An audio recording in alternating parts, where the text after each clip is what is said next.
নমস্কাৰ সকলোকে। যিহেতু অসমীয়া নৱবৰ্ষ কাষ চাপিছে আৰু আমাৰ অসমীয়া যোনখন নৱবৰ্ষৰ পঞ্জিকা সেইখন যিহেতু এতিয়া মোৰ ওচৰত আছে আৰু তাৰ বিষয়ে মই অলপ আলোচনা কৰিম যে এই বছৰ বৰ্ষচক্ৰৰ গণনা মতে কি নক্ষত্ৰৰ কি ফল হৈছে। তো আপোনালোকৰ যদি নক্ষত্ৰ নম্বৰ ২৭, ১ আৰু ২ তেওঁলোকৰ বাবে শুভ, সেইটো হৈছে ফল ধনাগম। আপোনালোকে নিজৰ নিজৰ নক্ষত্ৰৰ নিজৰ শুৱনিখনত চাব পাৰিব।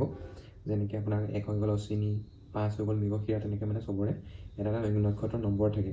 তো সেইদৰে যিবিলাকৰ ২৭, ১ আৰু ২ তেওঁলোকৰ হৈছে ধনাগম। তো তেওঁলোকৰ ধন বৃদ্ধি হোৱাৰ সম্ভাৱনা আছে।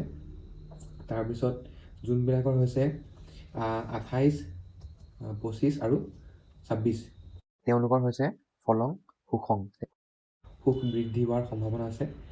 তেনেকৈ আপোনাৰ যিবিলাকৰ ১৮, ১৯ আৰু ২০ তেওঁলোকৰ মানভঞ্জনম, তেওঁলোকৰ বাবে অলপ বেয়া আছে, তেওঁলোকৰ অলপ অসুবিধা। তো তেওঁলোকৰ যোনবিলাকৰ বেয়া আছে, যি নিগেটিভ আছে সেইবিলাকৰ বিষয়ে মই অলপ আলোচনা কৰিম।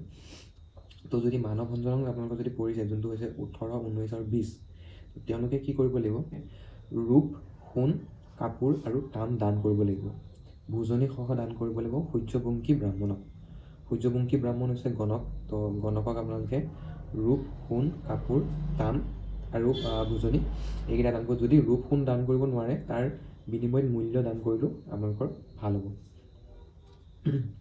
তাৰপিছত যদি আমি আলোচনা কৰোঁ যোনবিলাকৰ নক্ষত্ৰ নম্বৰ ৩, ৪ আৰু ৫ তেওঁলোকৰ পৰিছে দৰিদ্ৰতা।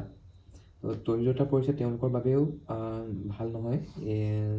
যিবিলাকৰ দৰিদ্ৰতা পৰিছে তেওঁলোকে দৰিদ্ৰতা পৰিলে তেওঁলোকে ছাতি, নিমখ আৰু ভোজনী এটা দান কৰিব লাগিব আপোনাৰ গণকক।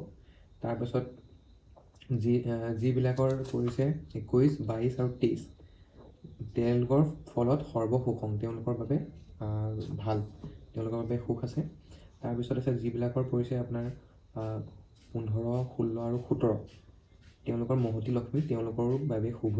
তাৰপিছত ৬, ৭ আৰু ৮ তেওঁলোকৰ ভাসনংটো ভাল নহয়। তো ভাসনং যদি পৰিছে তেতিয়াহ'লে তেওঁলোকে যিবিলাকৰ ভাসনং পৰিছে তেওঁলোকে শস্য দান কৰিব লাগিব। শস্য দান হ'লে আপোনাৰ যিকোনো শস্য নহয়, ধান, তেওঁলোকে ধান ১ টিং বা ধৰি লওক সিমানটোমান হিচাপত তেওঁলোকে লগতে ভোজনীসহ ব্ৰাহ্মণক দান কৰিব লাগিব। তাৰপিছত আছে ৯, ১০ আৰু ১১ তেওঁলোকৰ পুত্ৰ সম্পত্তি লাভ আছে, তেওঁলোকৰ বাবে শুভ। তাৰপিছত একেবাৰে যোনটো নিগেটিভ পৰিছে সেইটো হৈছে ৰসাতল, সেইটো হৈছে ১২, ১৩ আৰু ১৪ তেওঁলোকে অলপ ভালকৈ বাছি চলাটো দৰকাৰী। তেওঁলোকে অলপ যাতে ছেফটি থাকক, ক'তো যাতে কোনো যুদ্ধ বা এনেকুৱা একো হেৰিয়ত ইনভলভমেণ্ট নহওক। আৰু লগতে তেওঁলোকে ক'তো কেতিয়াও স্পীডত মানে একো বাইক চাইক বা একো গাড়ী নচলাওক। তেওঁলোকৰ হ'লে এই বছৰটো অলপ অশুভ। লগতে আপোনালোকে পতাকী যোনটো চক্ৰ আছে, পতাকী চক্ৰটো আপোনালোকে চোৱাটো দৰকাৰী যে ১২, ১৩ আৰু ১৪ তেওঁলোকৰ এইবাৰ পতাকী হেৰিয়ত কি পৰিছে, পতাকী চক্ৰ হেৰিয়ত কি পৰিছে, যে কেনেবাকৈ পতাকীৰ ৰিষ্ট আছে নেকি, কেতু ৰাহু বা ৰাহু শনি মংগল এনেকুৱা কিবা পৰিছে নেকি। তো সেইটো অলপ চোৱাটো দৰকাৰী। যদি আপোনালোকৰ ওচৰত কোনোবা জ্যোতিষী আছে, তেওঁৰ ওচৰত গৈ পেলাই সেইটো দেখাবগৈ যে এইবাৰ মোৰ পতাকী কি পৰিছে। তো যদি ৰসাতলে পৰিছে, যোনটো ৰসাতল তেওঁলোকৰ বাবে ঘিউ, চাউল,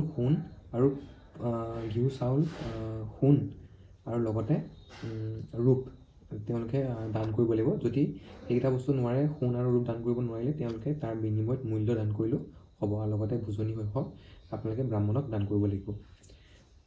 এইকেইটাই আছিলে আপোনাৰ বৰ্ষচক্ৰৰ গণনা। যদি আপোনালোকে মোৰ পৰা দেখাব বিচাৰিছে, আপোনাৰ শুৱনি বিশ্লেষণ কৰাব বিচাৰিছে, তেতিয়াহ'লে মোক মোৰ নাম্বাৰটোত আপোনালোকে মেছেজ কৰিব পাৰে। মই প্ৰত্যেক দেওবাৰে আপোনাৰ শুৱনি বিশ্লেষণ কৰোঁ আৰু শুৱনি চাওঁ। বা বিয়া দিন বা কিবা আপোনালোকে যদি প্লেনিং কৰিছে যে এই বছৰটোত আমি কৰিম বহাগতে কিবা দিন বাৰ চোৱাব লাগে, তেতিয়া সেইবিলাকৰ কাৰণতো আপুনি মোৰ লগত কণ্টেক্ট কৰিব পাৰে। ধন্যবাদ।